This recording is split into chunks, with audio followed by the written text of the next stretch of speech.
اعوذ باللہ من الشیطان الرجیم بسم اللہ الرحمن الرحیم۔ نماز وحشت قبر کب پڑھی جاتی ہے اور اس کے پڑھنے کا طریقہ کیا ہے؟ آج کی اس ویڈیو میں ان دو سوالوں کے جواب آپ کی خدمت میں عرض کر رہے ہیں۔ مومنین، نماز وحشت قبر میت کے دفن کی پہلی رات پڑھی جاتی ہے۔ یہ مومنین سوال کرتے ہیں کہ کسی انسان کی میت ابھی گھر میں پڑی ہے لیکن دفن نہیں ہوا اور رات ہو گئی ہے، تو کیا ہم نماز وحشت قبر پڑھ سکتے ہیں یا نہیں؟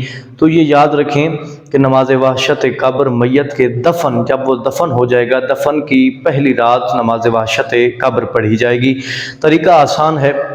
دفن کی پہلی رات آپ نے 2 رکعت نماز پڑھنی ہے۔ پہلی رکعت میں سورہ الحمد کے بعد 1 مرتبہ آیت الکرسی ہم فیہا خالدون تک، اور دوسری رکعت میں سورہ الحمد کے بعد 10 مرتبہ سورہ قدر کی آپ نے تلاوت کرنی ہے۔ نماز کو مکمل کرنے کے بعد آپ نے یہ جملہ تلاوت کرنا ہے: اللہم صلی علی محمد وآل محمد وابعث ثوابها الی قبر فلاں۔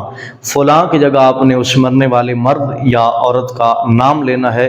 تو یہ نماز وحشت قبر کا آسان اور مختصر طریقہ ہے۔ دعا کرتا ہوں کہ پروردگار آپ کے اور میرے اور تمام مومنین مومنات کے جتنے بھی مرحومین پروردگار، ان سب کے درجات کو بلند فرمائے۔